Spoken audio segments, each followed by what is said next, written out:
दोस्तों, आप सभी का बहुत बहुत स्वागत है आपके अपने चैनल डॉक्टर विवेक एकेडमी पर। मैं हूं आपका अपना एजुकेटर, आपका अपना दोस्त डॉक्टर विवेक। दोस्तों, हम आज की क्लास स्टार्ट करें उसके पहले बहुत ही इंपॉर्टेंट बात आप समझिएगा।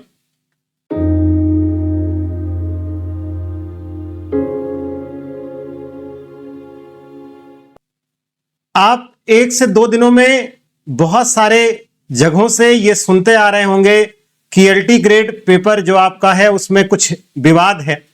मैं आप सभी से एक लाइन यही कहना चाहूंगा कि आप इन चीजों पर अपने दिमाग एकदम मत लगाइए।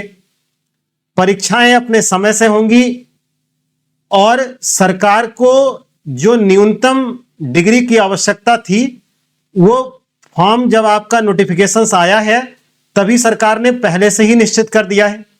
इसलिए बाद में इन चीजों पर आपको दिमाग लगाने की कोई जरूरत नहीं है, क्योंकि ये ऐसी अनाप शनाप बातों का वास्तविकता से कोई संबंध नहीं है और ऐसी बातें केवल आपको डिस्ट्रैक्ट करती हैं और आपका टाइम वेस्ट करती हैं, आपका टाइम किल करती हैं। तो मैं आपसे यही कहना चाहूंगा कि आप अपने टाइम को वेस्ट एकदम ना करें। एक एक मिनट का समय आपके लिए बेहद इंपॉर्टेंट है, क्योंकि फॉर्म बहुत सारे लोगों ने भरा है, सीट कम है, लेकिन आपकी मेहनत, आपकी पक्के दावेदारी उस चीज के लिए निश्चित करेगी। इसलिए मैं आप सभी से कहता हूं कि आज ही नहीं, आने वाले टाइम में भी ऐसे न्यूज पर या ऐसी चीजों पर अपने दिमाग को मत लगाइए। आप सिलेबस नोट करिए अपनी कॉपी पर और एक तरफ से एक एक पार्ट आप लेके चलिए। डॉक्टर विवेक एकेडमी आपके साथ पूरी तरीके से खड़ा हुआ है। आपके जो एलटी ग्रेड का सिलेबस है वो पूरा नोट्स और वीडियोस पूरे आपको फ्री में प्रोवाइड कराए जाएंगे। आप देख रहे हैं इकोनॉमिक्स के लगभग 50% सिलेबस हमने कवर कर लिए हैं। उन सभी के नोट्स टेलीग्राम पे आपको मिल जाएंगे, वो भी फ्री ऑफ कॉस्ट है। अकाउंटेंसी के लगभग 40% हमने सिलेबस कंप्लीट कर दिए हैं, उसके नोट्स आपको वहां मिल जाएंगे। आपको कोई भी डाउट्स होता है तो आप हमें कॉल SMS कर सकते हैं। मैं बराबर हर एक चीज का रिस्पॉन्स करता हूं आपको। बस आपसे मेरी यही विनती है, ये निवेदन है, ये रिक्वेस्ट है, आप जो भी कुछ समझ लें कि आप अपनी सरकारी नौकरी पक्की करिए और उसके लिए आपको अधिक से अधिक मेहनत करने की जरूरत है। तो अब हम अपनी क्लास को स्टार्ट करते हैं। कल आपने लॉ ऑफ डिमांड के पार्ट 1 में कई सारे कंटेंट्स देखे हैं। आज हम लॉ ऑफ डिमांड का सेकंड पार्ट आपसे डिस्कस करेंगे और आज की टॉपिक में ये कंटेंट्स हम आपके साथ डिस्कस करेंगे। Exception to the law of demand यानी मांग के नियम के अपवाद, increase and decrease in demand, extension and contraction in demand, demand function. देखिए, इसमें से न्यूमेरिकल के पॉइंट से डिमांड फंक्शन से क्वेश्चंस आपके पेपर में बनते हैं और कैसे क्वेश्चंस बनते हैं वो चीज अभी मैं आपको आज इस क्लास में आपको देखने को मिलेगा। आज आपको इस टॉपिक में मैं बताऊंगा कि बेबलन गुड्स और प्रेस्टीज गुड्स में क्या डिफरेंस होता है, क्योंकि अगर आप बेबलन गुड्स और प्रेस्टीज गुड्स जैसे कंटेंट्स आप सुनते हैं तो आप ये एकदम मत समझिएगा कि दोनों एक ही हैं। दोनों में डिफरेंस है और वो डिफरेंस क्या है ये चीज आपको इस क्लास के माध्यम से देखने को मिलेगा। तो हमारी टॉपिक है exception to the law of demand और आज के इस कंटेंट में अब आप इस पॉइंट को समझिएगा। देखिए, exceptions to the law of demand का मतलब होता है जब मांग का नियम लागू नहीं होता। अब इसका मतलब क्या है ये आप समझिएगा। क्लास आप एकदम स्किप मत करिएगा। आप यकीन मानिएगा, आपने पहले भले ही पढ़ा हो, लेकिन इतना डिटेल में मैं ये नहीं कह रहा हूं कि मैं ही बता रहा हूं, बट इतना जरूर कह रहा हूं कुछ तो अलग आपको इस क्लास में मिलेगा।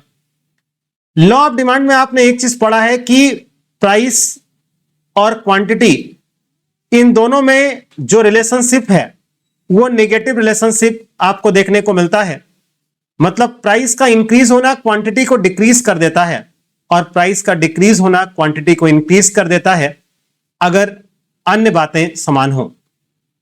अन्य बातें समान क्या हैं ये हमने प्रीवियस की वीडियो यानी लॉ ऑफ डिमांड के पार्ट 1 में आपसे ऑलरेडी डिस्कस किया है। लेकिन आज की टॉपिक है exception to the law of demand, यानी जब मांग का नियम लागू ही नहीं होता। मतलब ये नेगेटिव रिलेशन ना होकर के ये पॉजिटिव रिलेशन हो सकता है, ये आप देख सकते हैं। यानी प्राइस इंक्रीज होगी तो डिमांड भी इंक्रीज होगा, प्राइस डिक्रीज होगी तो डिमांड भी डिक्रीज होगा। आपको नॉर्मल पता है कि लॉ ऑफ डिमांड का जो कर्व है वो आपका नेगेटिव स्लोप का होता है, लेकिन आज की टॉपिक एक्सेप्शंस की है, इसलिए ये पॉजिटिव स्लोप में होगा। तो आप एक चीज समझिएगा, जब ये आपका पॉजिटिव स्लोप कह सकते हैं या इसी को आप अपवर्ड स्लोप कह सकते हैं, और इसी चीज को कहते हैं exception to the law of the demand. तो आपको इतना तो समझ में आया होगा, जब मांग का नियम लागू नहीं होता तो उसे हम exception to the law of demand यानी मांग के नियम के अपवाद के नाम से जानते हैं। अब ऐसा कब कब होता है, इस पॉइंट को आप समझिएगा। देखिए यहां पहला पॉइंट दिया है प्रेस्टिजियस गुड्स और एक दूसरा दिया है बेबलन गुड्स। बहुत आसान तरीके से आप सुनिएगा। पहली बात तो आप यह समझ लें कि बेबलन गुड्स हम कहते किसे हैं, तो गुड्स को आप अलग कर दो और बेबलन को आप अलग कर दीजिए। उसका रीजन है, बेबलन एक नाम है और यह यहां पे लिखा है कि जो बेबलन नाम है उसको देने का काम अमेरिकन इकोनॉमिक्स थे थॉर्स्टेन वेबलन, इन्होंने इस कॉन्सेप्ट को दिया था, इसीलिए इनके ऑनर, इनके सम्मान में हम लोगों ने गुड्स का नाम ही रख दिया वेबलन गुड्स। अब आप इन दोनों पॉइंट्स को बहुत सही से समझिएगा, क्योंकि पेपर में क्वेश्चंस इस तरीके से बनता है कि all prestigious goods are Veblen goods या all Veblen goods are prestigious goods, मतलब इन दोनों में लिंक करके पूछता है।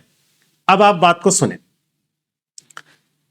ऐसी सारी चीजें जो समाज में दिखावे के लिए हैं, हो सकता है उन चीजों की यूटिलिटी उतनी ना हो, लेकिन वो चीजें समाज के लिए प्रतिष्ठा सूचक बन चुकी हैं।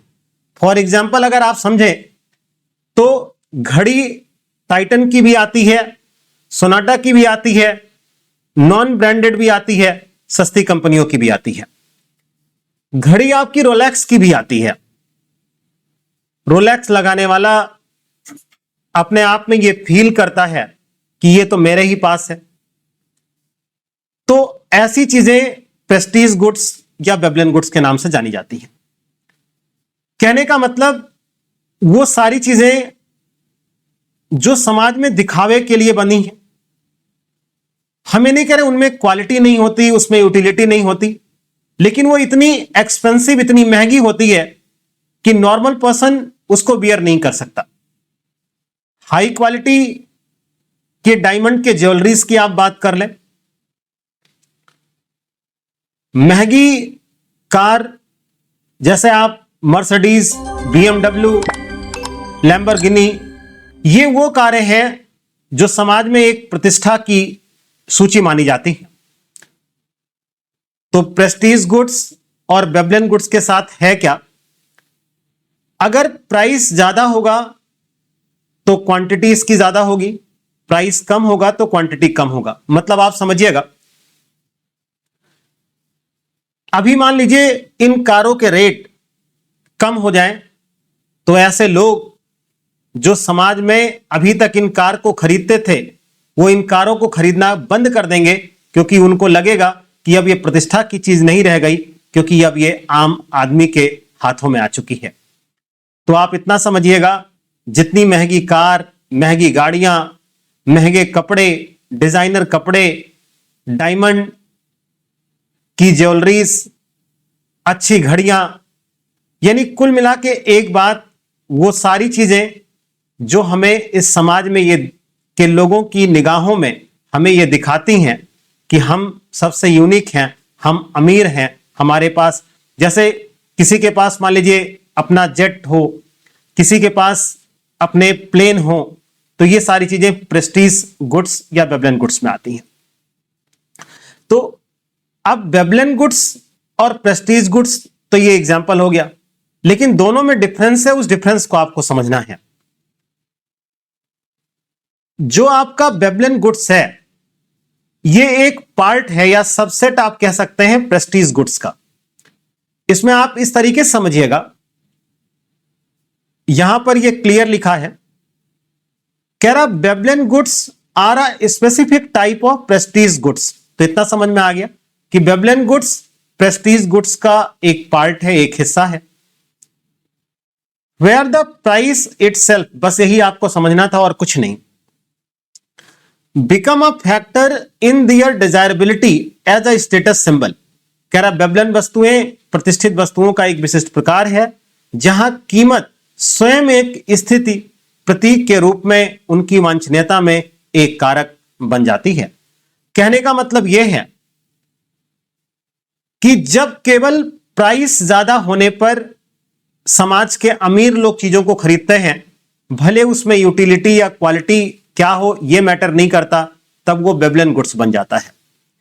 जब हम प्राइस के साथ साथ क्वालिटी, यूटिलिटी, इन सब चीजों को भी ध्यान देते हैं तो वो प्रेस्टीज गुड्स बन जाता है। आपको समझ में आना चाहिए, बेबलन गुड्स के लिए प्राइस एकमात्र फैक्टर है, जबकि प्रेस्टीज गुड्स के लिए प्राइस के साथ साथ यूटिलिटी, क्वालिटी और अदर फैक्टर रोल प्ले करते हैं। इसीलिए कहा जाता है all Veblen goods are prestige goods but all prestige goods are not Veblen goods. अगर आपको कम समझ में आया होगा तो एक बार आप और सुनिएगा, यकीन मानिएगा आपको बहुत अच्छा समझ में आएगा। इन गुड्स के साथ लॉ ऑफ डिमांड अप्लाई नहीं होता, क्योंकि ये महंगे होने पर ही वो लोग खरीदते हैं और सस्ता हो जाने पर लोग इसको खरीदना बंद कर देते हैं, क्योंकि उनको लगता है कि अब ये समाज में सबके पास हो गया, यानी ये कोई प्रतिष्ठा का विषय नहीं रहा। फिर ध्यान दीजिएगा, exceptions of future price change. जैसा मान लीजिए अगर आपको यह पता हो कि आने वाले टाइम में कर्फ्यू लग जाएगा या चीजें और महंगी हो जाएंगी, तो आज हम महंगा होने के बाद भी इस डर से खरीद लेंगे क्योंकि कल को आने वाले टाइम में वो चीजें और महंगी हो जाएंगी। अगर आप नेसेसिटीज की बात करें यानी आवश्यकताओं की बात करें, तो इसमें भी लॉ ऑफ डिमांड अप्लाई नहीं होता। रीजन आप समझिएगा, नेसेसिटीज में अगर आप बात करें तो जैसे दवाइयां हैं, तो आपने अपनी रियल लाइफ में यह देखा होगा कि ऐसा तो नहीं कि दवाइयां सस्ती होने पर लोग ज्यादा खाने लगते हैं और दवाइयां महंगी होने पर लोग कम खाते हैं, जबकि लॉ ऑफ डिमांड यही कहता है कि अगर चीजें महंगी हैं तो हम उसे कम खरीदेंगे और सस्ती है तो उसे हम ज्यादा खरीदेंगे। लेकिन यह बात आवश्यकता वाली जो वस्तुएं हैं उन पर लागू नहीं होता। उसका कारण है ये ऐसी वस्तुएं हैं जो हमारी जिंदगी को जीने के लिए जरूरी हैं, और ऐसी सिचुएशन में हम कीमत को नहीं देखते। कीमत महंगा होगा तो भी हम उतनी ही प्रेस्क्राइब्ड मेडिसिन का यूज करेंगे, और रेट ज्यादा हो जाएगा या कम हो जाएगा तो हम दवाओं की मात्रा में कमी या वृद्धि नहीं करेंगे। तो इन वस्तुओं पर भी लॉ ऑफ डिमांड अप्लाई नहीं होता, यानी यहां पर भी अपवर्ड स्लोपिंग डिमांड कर्व आपका बनता है। अब आइएगा जो सबसे इंपॉर्टेंट पॉइंट है वो है गिफिन पैराडॉक्स। हम बहुत कुछ आज सीखेंगे इस गिफिन पैराडॉक्स से कि गिफिन पैराडॉक्स हम कहते किसे हैं। अब आप यहां पर एक एक पॉइंट्स को समझिएगा। कह रहा Giffen paradox arises when one of two goods of consumption is superior and other inferior. अब आप पहले इन दोनों की मीनिंग समझें। देखिए पैराडॉक्स आप बाद में समझिएगा, पहले इस पॉइंट को आप सुन लें क्या है। अगर मान लीजिए आप एक साथ दो वस्तुओं को यूज करते हैं जिसमें एक सुपीरियर है और एक इंफीरियर है। अब सुपीरियर और इंफीरियर के बारे में बहुत सही से आप सुनिएगा। अगर मैं आपकी बात करूं या एक ऐसे व्यक्ति की बात करूं जिसके पास यानी किसी के भी पास सोर्स ऑफ अर्निंग कम है, तो वो इंसान अपनी जिंदगी को जीने के लिए कुछ अच्छी चीजें और कुछ सस्ती या खराब चीजों का यूज करके वो अपनी जिंदगी को जीने का हम आप सभी काम करते हैं।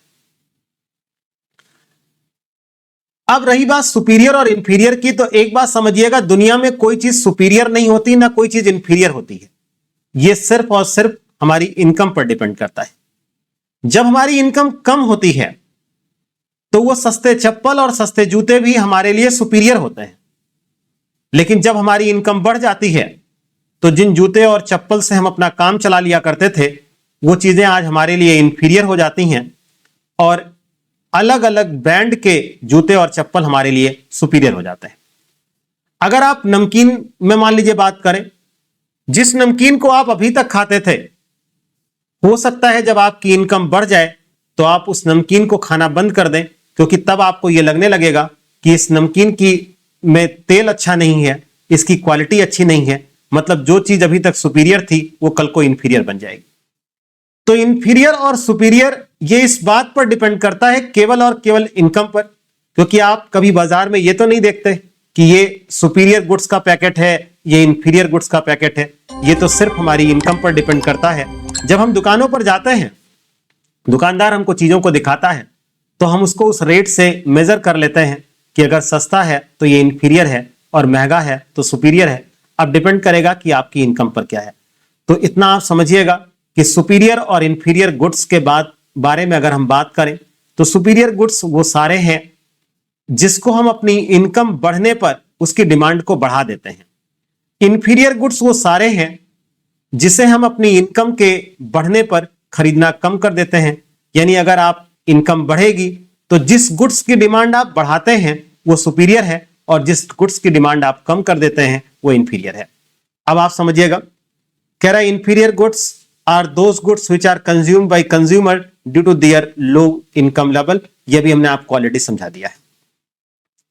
अब कह रहा है in such a case when price of inferior goods decreases then consumer decreases consumption of inferior goods due to their increased purchasing power. In this way, decrease in price of inferior goods decrease its consumption। अब इसको आप और अच्छे से समझिएगा। जैसा मान लीजिए आप A और B, अब A और B में अगर आप रियल एग्जांपल आप समझें, मान लीजिए यहां पर आप आलू ले लीजिए और इस तरीके से आप यहां पर पनीर ले लें।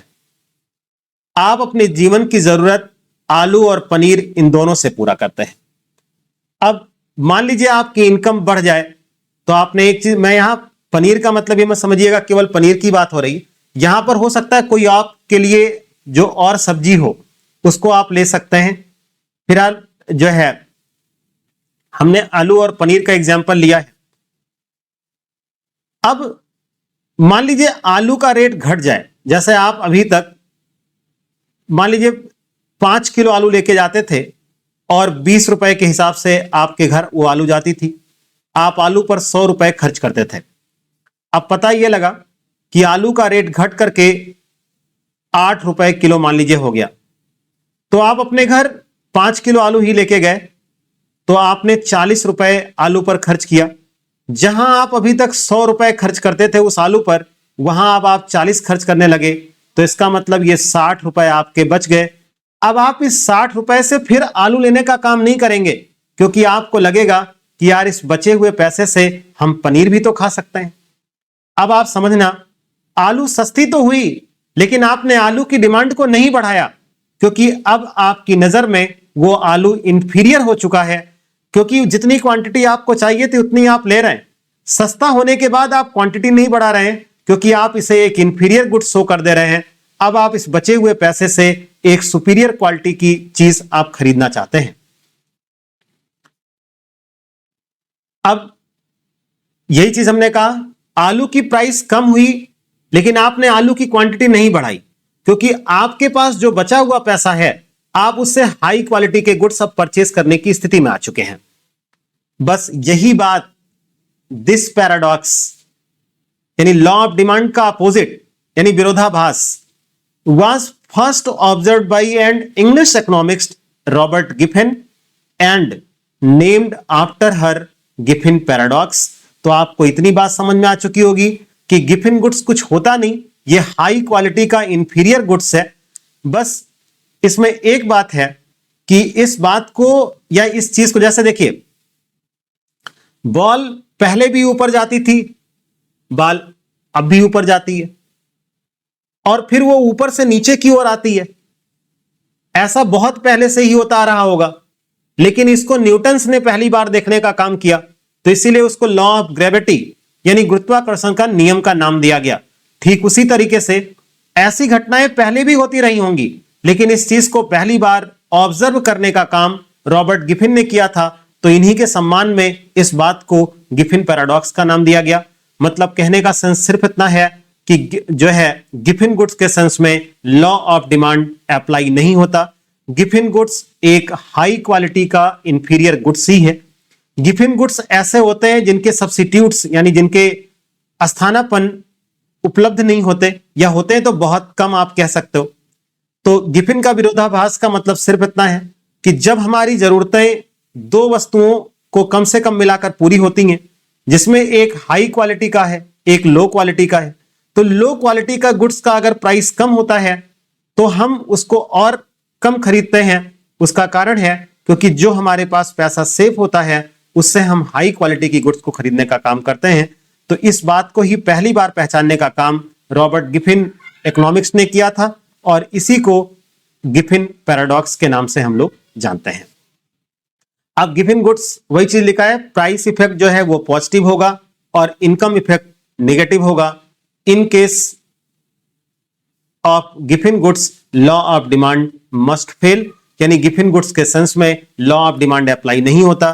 तो ना अप्लाई होने का मतलब इनमें भी जो आपका डिमांड है वो आपका अपवर्ड स्लोप में होगा।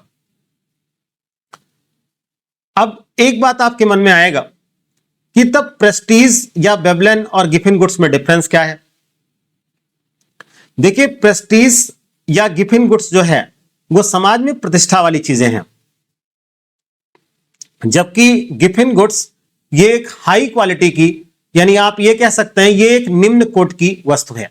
दूसरी चीज, प्रेस्टीज गुड्स के बहुत सारे सब्स्टिट्यूट्स अवेलेबल हैं, लेकिन गिफिन गुड्स के सब्स्टिट्यूट्स मार्केट में अवेलेबल नहीं होते।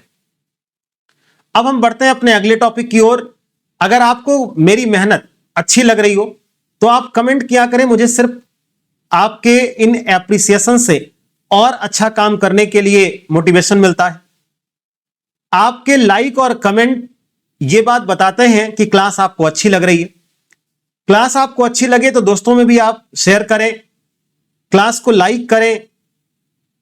अब देखिए, हमारी टॉपिक आती है movements along a demand curve. इनसे क्वेश्चंस आते हैं और आपको बहुत अच्छा समझ में आएगा। देखिए, movements along a demand curve, इस चीज को बोलते हैं चेंज इन क्वांटिटी डिमांडेड। इसके अलग अलग नेम। देखिए, जो हिंदी वाले हैं मैं उनसे एक बात कहूंगा कि इस टॉपिक को जो अब मैं बता रहा हूं इसको आप इंग्लिश में सीखें। उसका रीजन है क्योंकि इसमें एक्सटेंशन कॉन्स्ट्रक्शन में कमी वृद्धि के जब नाम आएंगे ना तो उसमें आपको कंफ्यूजन क्रिएट हो सकता है। इस तरह यहां कंफ्यूजन आपको नहीं होगा। कह रहा movements along a demand curve और चेंज इन क्वांटिटी डिमांडेड, इसे दो पार्ट में डिवाइड किया गया है, एक एक्सटेंशन ऑफ डिमांड और एक कॉन्स्ट्रक्शन ऑफ डिमांड। अब इसका पूरा जो सार है यानी जो समरी है वो आप इससे सीख सकते हैं। Due to own price of a commodity, मतलब आप समझिएगा, आपको पता है लगातार डिमांड की क्लास में मैं आपको बता रहा हूं कि डिमांड को डिटरमिन ना केवल प्राइस करती है बल्कि डिमांड को डिटरमिन करने में आपकी इनकम भी रोल प्ले करती है। टेस्ट एंड प्रेफरेंस आपका जो है वो भी रोल प्ले करता है। तो price, income, taste and preference, substitute goods, ये सारी चीजें रोल प्ले करती हैं। अब यहां पर हमें दो टॉपिक सीखनी है। पहली टॉपिक ये, जब ये तीनों कांस्टेंट होंगे तो प्राइस के चेंज का क्या इफेक्ट पड़ेगा, और एक दूसरा हम पढ़ेंगे जब प्राइस कांस्टेंट होगी और ये सब चेंज होंगे तो उनका क्या असर पड़ेगा। इनसे कई सारे क्वेश्चंस आपके पेपर में बनते हैं, कई सारे पेपर भी आपके लगे हुए हैं, इसलिए आप कॉन्सेप्ट को बहुत अच्छे से क्लियर करिए। अब कह रहा due to the own price of a commodity. अब इस चीज को आप यहां से समझिएगा, एकदम क्लियर पिक्चर आपके लिए, ध्यान देना आप। मान लीजिए ये जो एक्स कमोडिटी लिखी है वो सेब आप मान लें, अनार आप मान लें, या कोई भी कमोडिटी जो आपको मन करे वो आप मान लें। मान लीजिए प्राइस पहले 10 रुपए किलो था तो आप 100 किलो खरीदते थे। प्राइस जब बढ़ जाएगा तो आपने, यानी प्राइस घट गया तो आपने इसकी क्वांटिटी को बढ़ाने का काम किया। यहां पर इतनी बात समझिएगा, 10 रुपए से है तो क्वांटिटी ज्यादा जो है, 10 रुपए है तो क्वांटिटी कम है, 5 रुपए हो गए तो क्वांटिटी हमने बढ़ा दी। अब इसी चीज को इस कर्व पे सीखने की कोशिश करें। 10 रुपए पर आप देख सकते हैं ये 100 है और 5 रुपए पर ये 500 है। मतलब आप समझना, जब प्राइस घटी है, ध्यान से सुनिएगा, जब प्राइस घटी है तो जो डिमांड है वो आपकी बढ़ गई है। इसका मतलब हुआ जहां पर हम ए पे थे हम बी पर आ गए। इसका ठीक उल्टा आप यहां पर देख सकते हैं, यहां पर एक ही डिमांड कर्व है। अब आप पहले वाले पेज को समझिएगा। Movements along a demand curve जो है ये किसके रीजन से होता है? Due to own price of the commodity. पहले तो ये थ्योरी के पॉइंट से आपको याद रखना है। इसमें दो चीज आती है, एक्सटेंशन यानी बढ़ना और कॉन्ट्रैक्शन यानी घटना। यहां एक चीज समझना आप, एक्सटेंशन और कॉन्ट्रैक्शन जो वर्ड दिया है ये क्वांटिटी के लिए दिया है। इस चीज को आप प्राइस के सेंस में ना समझें, ये क्वांटिटी है। एक्सटेंशन का मतलब बढ़ना और कॉन्ट्रैक्शन का मतलब घटना, यानी डिमांड का बढ़ना और डिमांड का घटना, ये दो चीज है। यहां लिखा भी है caused by decrease in own price of commodity और caused by increase in own price of the commodity. Downward movement along a demand curve, upward movement along a demand curve, ये सब कुछ आप देख सकते हैं। डिमांड कर्व ये ए से लेके बी तक आया तो आप डाउनवर्ड ही तो आए। तो डाउनवर्ड कब हुआ? जब आपका प्राइस कम हुआ था। अपवर्ड कब हुआ? जब प्राइस आपकी इंक्रीज हो गई। आप देख सकते हैं प्राइस इंक्रीज होने से क्वांटिटी क्या कर दी गई? डिक्रीज कर दी गई। अब हम बढ़ते हैं शिफ्ट इन डिमांड कर्व। अगर आप शिफ्ट इन डिमांड कर्व की बात करें तो फिर वही चीज मैंने बताया, किसी भी चीज की डिमांड प्राइस के नाते, इनकम के नाते, टेस्ट एंड प्रेफरेंस के नाते, सब्स्टिट्यूट के नाते, इन सब चीजों पर डिमांड डिटरमिन करती है। अभी आपने जब movement along a demand curve, तो देखिए movement along a demand curve में आप ऐसे समझो डिमांड कर्व नहीं बदलेगा, हम एक ही डिमांड कर्व पर घूमते रहेंगे, कभी ऊपर कभी नीचे, कभी ऊपर कभी नीचे, यही काम करते रहेंगे। आप उस चीज को अपनी कॉपी में जब नोट करिएगा तो आप किसी और नंबर से बनाइएगा, तो उससे आपको यह फायदा मिलेगा कि आपका कॉन्सेप्ट बहुत अच्छे से क्लियर हो जाएगा। अब कह रहा है shift in demand curve, shift in demand curve को हम चेंज इन डिमांड बोलते हैं। अब चेंज इन डिमांड में डिक्रीज इन डिमांड और इंक्रीज इन डिमांड आता है। इसको यहां पे समझिए, पूरे की समरी इसी से आपको पता लग जाएगी। Other than a change in the own price of a commodity, मतलब ये अब की बार क्या है ना, प्राइस को आप कांस्टेंट मानना है और ये देखना है कि ये सारे फैक्टर कैसे डिमांड को बदलने का काम करते हैं। तो जब प्राइस कांस्टेंट हो लेकिन बाकी टेस्ट, प्रेफरेंस, ये सारी चीजें अगर बदलती हैं डिमांड को, तो उनको हम बोलते हैं शिफ्ट इन डिमांड कर्व और चेंज इन डिमांड। मतलब आप यहां देख सकते हैं प्राइस 5 रुपए थी, इसको आप ऐसा समझना जैसे मान लीजिए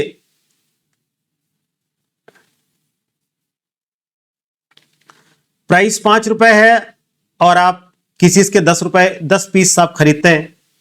अब पता लगा प्राइस तो 5 ही है लेकिन आपको वो चीज अब पसंद नहीं आ रही, आपका टेस्ट उस चीज पर नहीं है, तो आपने क्वांटिटी को घटा दिया।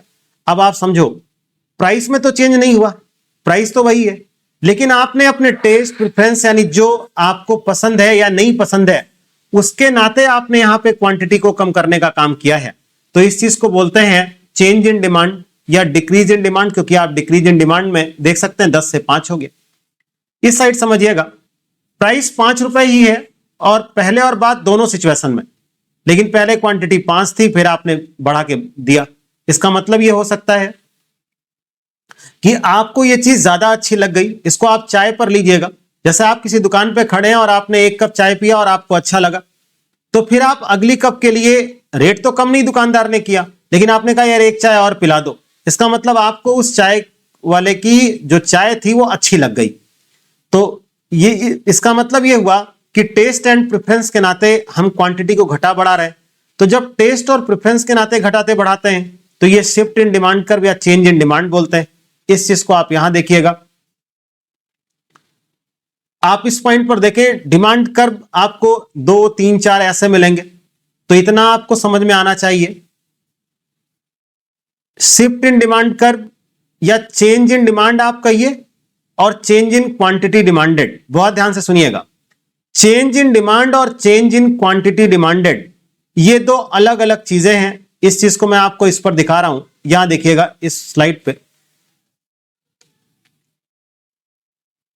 Distinction between change in demand and change in quantity demanded, आप दोनों के ग्राफ को माइंड में ऐसे सेट कर लें। चेंज इन डिमांड में आप देख सकते हैं ये इंक्रीज और डिक्रीज ही हो रहा है, मतलब कई डिमांड कर्व आपको जब मिले तो वो चेंज इन डिमांड है, और ऐसा प्राइस के नाते नहीं होता, अदर फैक्टर्स के बदलने के नाते होता है।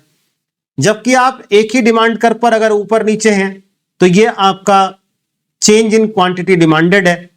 और चेंज इन क्वांटिटी डिमांडेड, सीधा इतना सुन लो आप, change in demand quantity demanded ये due to its own price, यानी जो वस्तु आप खरीद रहे हैं केवल उसके प्राइस में बदलने से अगर होता है तो वो चीज आपके लिए चेंज इन क्वांटिटी डिमांडेड होगा। और यहां पर क्या है, प्राइस कांस्टेंट है, बाकी चीजें घट बढ़ रही हैं उसके नाते ऐसा हो रहा है। अब इनके डिफरेंस को भी मैंने यहां पर अच्छे से नोट कर दिया है, आप इस चीज को अच्छे से एक दो बार आप पढ़ लेंगे कि distinction between contraction of demand और डिक्रीज इन डिमांड हिंदी और इंग्लिश दोनों में दिया है। अगर आपको कोई भी डाउट इन पॉइंट्स में होगा तो आप जरूर हमें बताइएगा, मैं फिर से इसके लिए एक अलग से क्लास लेकर आपको एक्सप्लेन कर दूंगा। अब आइएगा पॉइंट हम आते हैं एक डिमांड फंक्शंस को लेकर के कि डिमांड फंक्शंस है क्या चीज। इस पॉइंट पर बहुत ध्यान से सुनिएगा कि डिमांड फंक्शन जो है ये क्यूडी यानी क्वांटिटी डिमांडेड आप देख सकते हैं इक्वल ए माइनस बी पी। अब इसमें एक बात आप सुन लो कि पेपर में इससे क्वेश्चंस आना ही आना है, चाहे आपसे वो न्यूमेरिकल पूछ ले और चाहे वो आपसे ये पूछ ले कि इसमें इन चीजों में ए क्या है, बी क्या है, पी क्या है, इस तरीके से ही पूछ सकता है। एक एक पॉइंट मैं आपको इस पर दिखा रहा हूं, बहुत सही से आप सुनिएगा। क्यूडी क्वांटिटी डिमांडेड हो गया फुल फॉर्म। ए जो है ये कांस्टेंट है और ये इंडिकेट क्या कर रहा है, indicating demand even at zero price. मतलब ए जो है वो एक कांस्टेंट है, एक स्थिर है, और ये इस बात को बता रहा है कि डिमांड कितनी होगी चाहे प्राइस जीरो ही क्यों ना हो। मतलब ये मिनिमम डिमांड को बताने का काम कर रहा है। अब यहां पर बी और पी दो चीज आपको समझ में आ जाए तो पी का मतलब ओन प्राइस ऑफ कमोडिटी, और लगातार कई क्लास में आप सुनते आ रहे हैं कि प्राइस ये इक्वल होता है मार्जिनल यूटिलिटी के, क्योंकि हम किसी चीज को तभी खरीदते हैं जब तक कि उससे हमें यूटिलिटी मिलती रहती है। यानी अगर प्राइस से कम यूटिलिटी मिलने लगेगी तो हम उस चीज को खरीदना बंद कर देंगे। तो ए आपको समझ में आ गया, पी आपको समझ में आ गया, अब रोल आपको केवल बी का समझना है। देखिए बी जो वर्ड है ये delta Q upon delta P, मतलब change in quantity upon change in price. अब यहां देखिएगा कह रहा B indicates the rate at which QD changes in response to change in price. यानी ये जो बी है ये इस बात को बताएगा, उस रेट को बताएगा जिसके रेस्पॉन्स में क्वांटिटी डिमांड बदलने का काम करेगा। फिर कह रहा B makes the demand curve straight line, यानी ये जो बी है ये आपका